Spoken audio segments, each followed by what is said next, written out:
নমস্কার, সবাইকে স্বাগত আমার স্বপ্নাখোঁজ এডুকেশন চ্যানেলে। আমি সুজিত কুমার মাইতি, ইতিহাসের শিক্ষক। চলে এসেছি আজকে সাঁওতাল বিদ্রোহ একটি টপিক নিয়ে। ভিডিওটি ভালো লাগলে লাইক, কমেন্ট, শেয়ার ও সাবস্ক্রাইব করে রাখবেন।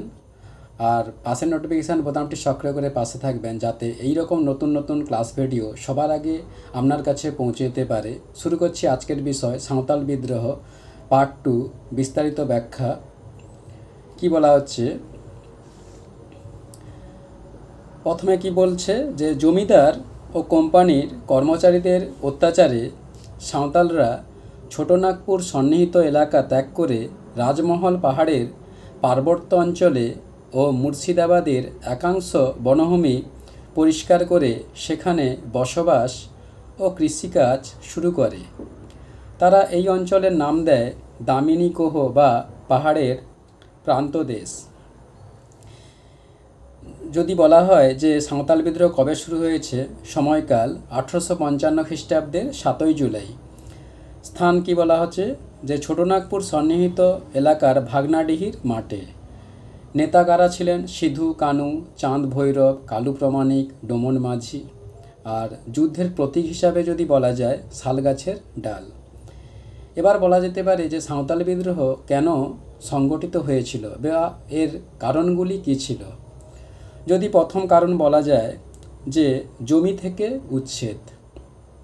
আমরা জানি যে ছোটনাগপুর সন্নিহিত এলাকায় সাঁওতালরা বসবাস শুরু করেছিল, কিন্তু সেখানে সাধারণ মানুষের সঙ্গে তাদের বিভিন্ন রকম দিক থেকে বসবাসের সুযোগ হয়ে ওঠেনি, অর্থাৎ সাধারণ মানুষরা তাদের সাথে একসাথে বসবাস করতে চাইতো না।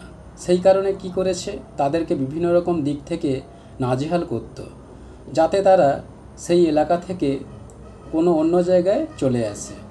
সেই কারণে সাঁওতালরা ছোটনাগপুর সন্নিহিত এলাকা থেকে ছেড়ে কিছুটা দূরে মুর্শিদাবাদের কাছাকাছি এই ছোটনাগপুর সন্নিহিত এলাকায়, অর্থাৎ রাজমহল পাহাড়ের পাদদেশে তারা এসেছিল।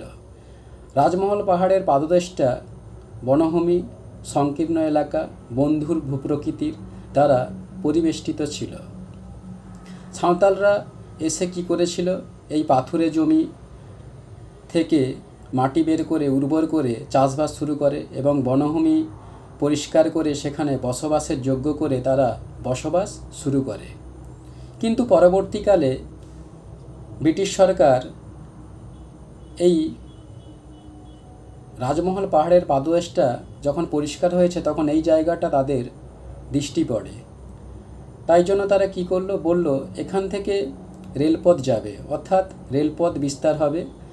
এই কারণে তাদের উচ্ছেদ করতে চেয়েছিল, কিন্তু সাঁওতালরা সহজে এই এলাকা ছাড়তে চাইছিল না। যাই হোক, এই কারণে তারা ব্রিটিশরা এর উপর থেকে যখন রেলপথ স্থাপন করতে জোর করছে, চাপ সৃষ্টি করছে, তখন সাঁওতালরা ক্ষুব্ধ হয়ে ওঠে, অর্থাৎ তাদের জোর করে জমি থেকে উচ্ছেদ করার চেষ্টা করে। এর ফলে তারা ক্ষুব্ধ হয়। এটা ছিল ফার্স্ট কারণ। এরপর যদি বলা হয় দ্বিতীয় কারণ, অতিরিক্ত রাজস্ব। অর্থাৎ আমরা জানি সাঁওতালরা বিভিন্ন রকম দিক থেকে রাজস্ব ভাগে তাদের উপর চাপানো হয়েছিল। অর্থাৎ তারা যখন ঘরবাড়ি, জমি, চাষবাস প্রভৃতি রকম দিক থেকে তারা কর নিত জমিদার মহাজনদের কাছ থেকে। আর এই রাজস্বের পরিমাণ 50 থেকে 500% ছিল, যে এতটাই ছিল যে এই রাজস্ব বা অতিরিক্ত কর তারা কোনো মতেই মেটাতে পারত না। এই ঋণ তাদের পরবর্তী প্রজন্ম এই ঋণের ভারে জড়িয়ে পড়ত। এই কারণে অতিরিক্ত রাজস্বর চাপে তারা ক্ষুব্ধ হয়ে উঠেছিল। নেক্সট পয়েন্ট যদি বলা যেতে পারে যে ওজনে কারচুপি।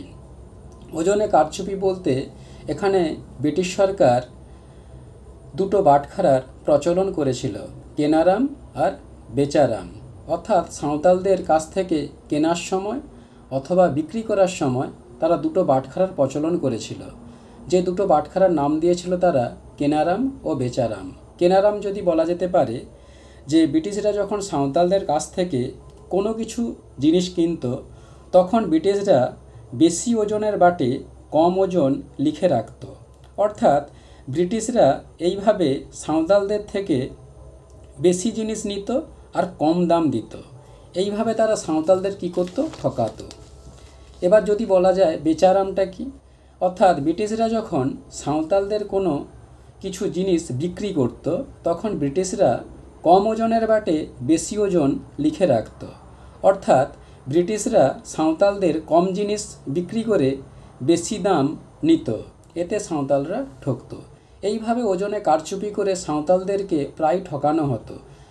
যেহেতু তারা পড়াশোনা বা অশিক্ষিত বেশি ছিল না বেশি দূর, এই জন্য তারা ঠকতো বারবার, ওজন সম্পর্কে তাদের কোনো ধারণা ছিল না।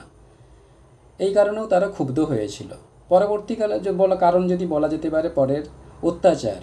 অর্থাৎ আমরা জানি যে সাঁওতালদের যে এলাকা, অর্থাৎ যে এলাকায় তারা রাজমহলের পাহাড়ের পাদদেশে বসবাস শুরু করেছিল, সেই এলাকার উপরে রেলপথ স্থাপন করার জন্য চেষ্টা করা হয়েছিল। অর্থাৎ রেলপথ তৈরি করার জন্য যে রেল কর্মচারীরা এসেছিল তারা কি করত? সাঁওতালদের ওপর অর্থাৎ তাদের স্ত্রী, কন্যা, পুত্রদের উপর অকথ্য অত্যাচার চালাতো। এছাড়াও তাদের বাড়িতে কি করত? আগুন লাগিয়ে দিত অথবা তাদেরকে আটকে রেখে দিত বিনা কারণে। এছাড়াও তাদের যে গবাদি পশু, হাঁস, মুরগি, গরু, ছাগল, এগুলো সমস্ত কিছু তারা চুরি করে নিয়ে নিজেদের খাদ্যাভ্যাসে ব্যবহার করত। এই কারণেও সাঁওতালরা ক্ষুব্ধ হয়েছিল। এরপর যদি বলা যায় কারণ ধর্মান্তরিতকরণ। অর্থাৎ আমরা জানি প্রত্যেক জাতিরই বা মানুষেরই একটা নিজস্ব ধর্ম থাকে, সাঁওতালদেরও ছিল। কিন্তু ব্রিটিশরা সেই চিরাচরিত ধর্ম ত্যাগ করে তাদের ধর্ম অর্থাৎ খ্রিস্টান ধর্ম জোর করে তাদের উপর চাপিয়ে দিয়েছিল। যদি কেউ না খ্রিস্টান ধর্ম গ্রহণ করতে না চাইতো তাদের উপর অত্যাচার করে জোর করে খ্রিস্ট ধর্ম গ্রহণ করানো হতো। এতে সাঁওতালরা ক্ষুব্ধ হয়েছিল। এবার যদি বলা যায় পরের যে বিদ্রোহের সূচনা, কিভাবে বিদ্রোহটা সূচনা হয়েছিল। অর্থাৎ উপরের যে কারণগুলি বললাম, এই কারণের জন্যই সাঁওতালরা 1855 খ্রিস্টাব্দে 7ই জুলাই 10,000 সাঁওতালদের নিয়ে সিধু কানুর নেতৃত্বে ভাগনাডিহির মাঠে তারা ব্রিটিশদের বিরুদ্ধে এই সাঁওতাল বিদ্রোহ শুরু করেছিল। এবার বলা হচ্ছে যে বিদ্রোহ দমন, অর্থাৎ বিদ্রোহটা কিভাবে দমন হয়েছিল। আমরা জানি সাঁওতালরা প্রাচীন চিরাচরিত অস্ত্রশস্ত্র ব্যবহার করত। অর্থাৎ তারা ইট, পাটকেল, সরকি, বর্ষা, তীর, ধনুক এইগুলো নিয়ে তারা যুদ্ধ করেছিল। কিন্তু ইংরেজদের কাছে ছিল আধুনিক অস্ত্রশস্ত্র, অর্থাৎ কামান, গোলাবারুদ, বন্দুক। এছাড়াও তাদের প্রশিক্ষণপ্রাপ্ত কর্মচারীরা বা সেনাপতিরা ছিল, যার ফলে অচিরেই খুব সহজেই সাঁওতালরা এই বিদ্রোহে হেরে গিয়েছিল। অর্থাৎ ব্রিটিশরা খুব সহজেই এই বিদ্রোহকে দমন করতে পেরেছিল। এবার বলা হচ্ছে বিদ্রোহের চরিত্র। কি বলা যেতে পারে যে বলা হচ্ছে সাঁওতাল বিদ্রোহ ছিল মূলত একটি কৃষক বিদ্রোহ। এই বিদ্রোহ কেবল একটি উপজাতি বিদ্রোহই নয়, এটি ছিল ইংরেজ সাম্রাজ্যবাদের বিরুদ্ধে দরিদ্র কৃষক ও শ্রমজীবী সংঘবদ্ধ প্রতিবাদও। সাঁওতালদের সাথে স্থানীয় কুমোর, তেলি, কামার, গোয়ালা, মুসলিম, তাঁতি, তামার বা চামার, ডোম প্রভৃতি সম্প্রদায় ও পেশার মানুষ এই বিদ্রোহে যোগদান করেছিল। এবার বলা হচ্ছে বিদ্রোহের ফলাফল ও গুরুত্ব। প্রথম যদি বলা যায় যে ডক্টর রমেশচন্দ্র দত্তের মতে তিনি কি বলেছিলেন, এই বিদ্রোহকে গুরুত্বহীন আঞ্চলিক বিদ্রোহ বলা অনুচিত। এই বিদ্রোহ কেবল সাঁওতালদের মধ্যেই সীমাবদ্ধ ছিল না, অর্থাৎ এই বিদ্রোহে বিভিন্ন শ্রেণী বা সম্প্রদায়ের মধ্যে ছড়িয়ে পড়েছিল। দ্বিতীয় যদি বলা যায় যে উইলিয়াম হান্টার কি বলেছেন, যে বলেন যে সাঁওতাল ও হিন্দু সম্প্রদায়ের মধ্যবর্তী আধা আদিবাসী শ্রেণী ও নিম্নবর্ণের দরিদ্র হিন্দুরাও এই বিদ্রোহে যোগদান করেছিল। এরপর ডক্টর রমেশচন্দ্র মজুমদার মতে কি বলেছেন, যদি 1857 মহাবিদ্রোহকে স্বাধীনতা সংগ্রাম বলে মনে করা হয় তবে সাঁওতালদের এই সুকঠিন সংগ্রামকেও স্বাধীনতা সংগ্রামের মর্যাদা দেওয়া উচিত। এবার শেষে বলা যেতে পারে কি, বিদ্রোহ দমনের পর কর্তৃপক্ষ সাঁওতালদের সম্পর্কে কিছুটা নমনীয় মনোভাব গ্রহণ করে। সাঁওতাল অধ্যুষিত এলাকা নিয়ে সাঁওতাল পরগনা জেলা গঠন করা হয়। তাদের পৃথক উপজাতি হিসেবে স্বীকৃতি দেওয়া হয়। ঘোষণা করা হয় যে এখানে ব্রিটিশ আইন কার্যকর হবে না। অর্থাৎ এইভাবেই এই সাঁওতাল বিদ্রোহের পরিসমাপ্তি ঘটেছিল। বন্ধুরা, আবারও একবার বলছি, প্লিজ সাবস্ক্রাইব করে রাখবে চ্যানেলটি, যাতে এইরকম নতুন নতুন ক্লাস ভিডিও সবার আগে আপনার কাছে পৌঁছে যেতে পারে। ধন্যবাদ। আবার একটি নতুন কোনো ক্লাস ভিডিও নিয়ে উপস্থিত হব। সবাই ভালো থাকবেন।